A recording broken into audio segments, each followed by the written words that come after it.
কুণাল ঘোষ একটি চ্যাটের ছবি প্রকাশ করে ষড়যন্ত্রের ইঙ্গিত করেছিলেন। একাধিক প্রশ্ন তিনি সামনে রেখেছিলেন। তিনি প্রশ্ন করেছিলেন যে ইডির গতিবিধি কি কেন্দ্রীয় স্বরাষ্ট্রমন্ত্রীর অফিস থেকে নিয়ন্ত্রিত? নেপথ্যে কি কাহিনী আছে? আইপ্যাকের অফিসে তল্লাশির নামে বৃহত্তর চিত্রনাট্যের নেপথ্য কাহিনী? সূত্র মারফত পাওয়া কথোপকথনের মেসেজ সত্যি হলে তদন্ত হোক। এটা সত্যি হলে মারাত্মক। আশা করি পুলিশের তদন্তকারীরা এটা দেখবেন। একটি চ্যাটের ছবি পোস্ট করে এরকমই একাধিক প্রশ্ন করেছেন কুণাল ঘোষ।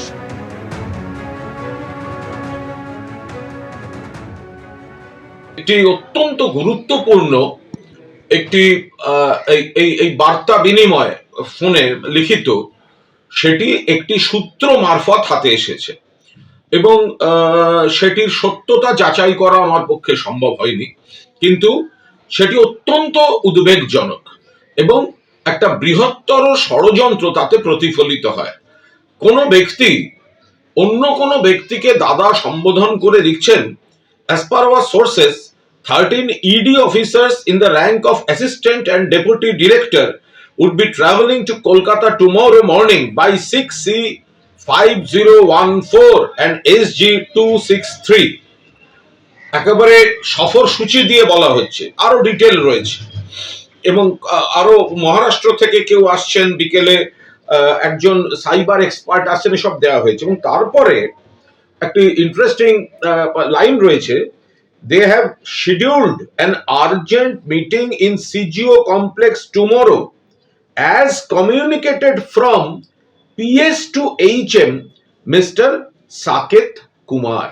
অর্থাৎ কেন্দ্রীয় স্বরাষ্ট্রমন্ত্রীর দপ্তর থেকে এই ইডিদের গতিবিধি, কে কখন আসবেন, কবে কখন মিটিং হবে জরুরি, এগুলো নিয়ন্ত্রণ করা হচ্ছে। সময় এই কুণাল ঘোষের সঙ্গে সরকার যা করেছে, মানে তার যে আত্মচিৎকার, তার যে ব্যথা যন্ত্রণায় তিনি সাংবাদিকদের কিছু বলতে চেয়েছিলেন, পুলিশ মুখে মানে একটা বিকৃত আওয়াজ করে গাড়ি ঘরের চাপড়ে যেভাবে কুণাল ঘোষের কণ্ঠস্বরকে বাজেয়াপ্ত করেছিল, আমার মনে হয় তার সঙ্গে সংগতিপূর্ণ ঘটনা হচ্ছে এই মুখ্যমন্ত্রী সবুজ ভাই। কেউ যদি কাউকে দাদা ভাই বলে সম্বোধন করেন এবং এটা যদি পূর্ব পরিকল্পিত রাজনৈতিক প্রতিহিংসাকে চরিতার্থ করবার মতো কোনো ঘটনা হয়, তাহলে কুণাল ঘোষের উচিত এই চ্যাট নিয়ে সুপ্রিম কোর্টে পৌঁছে আদালতের দ্বারস্থ হওয়া।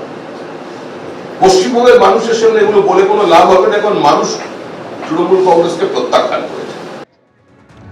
আইপ্যাক কাণ্ডে মুখ্যমন্ত্রী মমতা বন্দ্যোপাধ্যায়ের মিছিলের 48 ঘন্টার মধ্যে পাল্টা মিছিল করলেন বিরোধী দলনেতা শুভেন্দু অধিকারী। আর এই মিছিল করলেন সেই যাদবপুর থেকেই, যে মিছিল শেষ হলো দেশপ্রিয় পার্কে গিয়ে। আর সেখানে গিয়ে ফের তৃণমূল সরকারকে উৎখাতের ডাক দিলেন বিরোধী দলনেতা।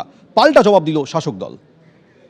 চোরেদের বাঁচানোর মরিয়া প্রয়াস করেছেন, তাই মিছিল থেকে আওয়াজ উঠেছে, চোরেদের এনার্জি, নাম তার মমতা। শুভেন্দু অধিকারী নিজে চোর হয়ে চোরের সমর্থনে মিছিল করবেন, এটা খুব স্বাভাবিক। রুট আলাদা, কিন্তু শুরু হলো একই জায়গা থেকে। আইপ্যাকের কর্ণধারের বাড়ি ও অফিসে ইডির হানার প্রতিবাদে শুক্রবার যাদবপুর থেকে মিছিল করেছিলেন মমতা বন্দ্যোপাধ্যায়। মিছিল গিয়েছিল হাজরা অবধি। তার 48 ঘন্টার মধ্যে রবিবার আইপ্যাক কাণ্ডে মুখ্যমন্ত্রীর ভূমিকার প্রতিবাদে পাল্টা মিছিল করলেন শুভেন্দু অধিকারী। রবিবার যাদবপুর 8B বাসস্ট্যান্ড থেকে শুরু হয় মিছিল। নেতৃত্বে ছিলেন শুভেন্দু অধিকারী। বৃহস্পতিবার ইডির অভিযান চলাকালীন প্রতীক জৈনের বাড়ি থেকে সবুজ ফাইল, ল্যাপটপ নিয়ে বেরিয়ে এসেছিলেন মমতা বন্দ্যোপাধ্যায়। মুখ্যমন্ত্রীর সেদিনের ছবি দেওয়া প্ল্যাকার্ড হাতে রবিবার পথে নামল বিজেপি। প্ল্যাকার্ডে কোনোটায় লেখা চোরেদের এনার্জি মমতা ব্যানার্জি, কোনোটায় আবার লেখা ফাইল চোর মমতা, জেনে গেছে জনতা। মিছিল থেকে ওঠে মুহুর্মুহু স্লোগান।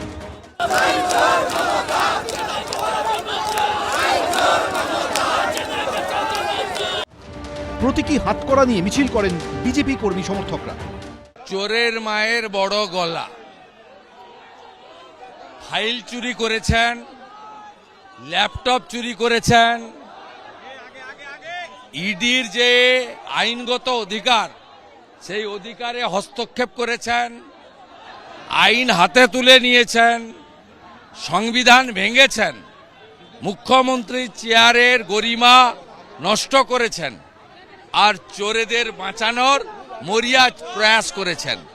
তাই মিছিল থেকে আওয়াজ উঠেছে, চোরেদের এনার্জি, নাম তার মমতা। ভারতবর্ষের মানুষ দেখেছে, বাংলার মানুষ দেখেছে, বিজেপি কাঁথিতে মিটিং করে 2016 সালে বলেছিল সারদার চোর, নারদার তোলাবাজ শুভেন্দু অধিকারীকে গ্রেপ্তার করতে হবে। সারা ভারতবর্ষে বিজেপি যাদের যাদের রেপুটেড চোর বলেছিল তাদেরকে মালা দিয়ে বরণ করে অলঙ্করণ করেছে পদ দিয়ে। এ রাজ্যে লিডার অফ অপোজিশন, আসামে মুখ্যমন্ত্রী বানিয়েছে হেমন্ত বিশ্ব শর্মাকে, যাকে বিজেপি বলেছে 800 কোটি টাকা চোর। সারা ভারতবর্ষে চোরেদের সমাহার যাদের বলেছিল সব চোরেদের একসাথে নিয়েছে, নবরত্ন সভা বানিয়েছে ভারতীয় জনতা পার্টি। শনিবার চন্দ্রকোনায় শুভেন্দু অধিকারীর কনভয়ে হামলার অভিযোগের পর এদিন তার নেতৃত্বে এই মিছিলে ছিল বাড়তি নিরাপত্তা। ঠিক যাদবপুর থানার সামনে আমরা রয়েছি। অতনুকুণ্ডু যে ছবি দেখাচ্ছে একেবারে কিন্তু আজকে নিরাপত্তায় একদম চমক। বিএসএফ রয়েছে, সিআরপিএফ রয়েছে, নিরাপত্তায় কোথাও কোনো খামতি রাখা হচ্ছে না এবং শুভেন্দু অধিকারীকে যে দড়ির বেষ্টনী দিয়ে ঘিরে রাখা হয়েছে। যাদবপুর 8B বাসস্ট্যান্ড থেকে গোলপার্ক গড়িয়াহাট মোড় হয়ে দেশপ্রিয় পার্কে পৌঁছয় বিজেপির মিছিল। যাদবপুর বিশ্ববিদ্যালয়ের সামনে দিয়ে বিজেপির মিছিল যাবার সময় বন্ধ করে রাখা হয় বিশ্ববিদ্যালয়ের 4 নম্বর গেট। আমরা দেখতে পাচ্ছি যে যাদবপুর বিশ্ববিদ্যালয়ের যে 4 নম্বর গেট বন্ধ করে রাখা হয়েছে এবং যাতে কোনো রকমভাবে অপ্রীতিকর পরিস্থিতি তৈরি না হয় সেটা নিশ্চিত করা হচ্ছে। আমরা দেখতে পাচ্ছি যে এখানে শঙ্কুদেব পণ্ডা রয়েছেন, সেই 4 নম্বর গেটের সামনে রয়েছেন এবং আমরা দেখতে পাচ্ছি যে পুলিশের তরফ থেকেও কিছুটা সতর্কতা নেওয়া হয়েছে।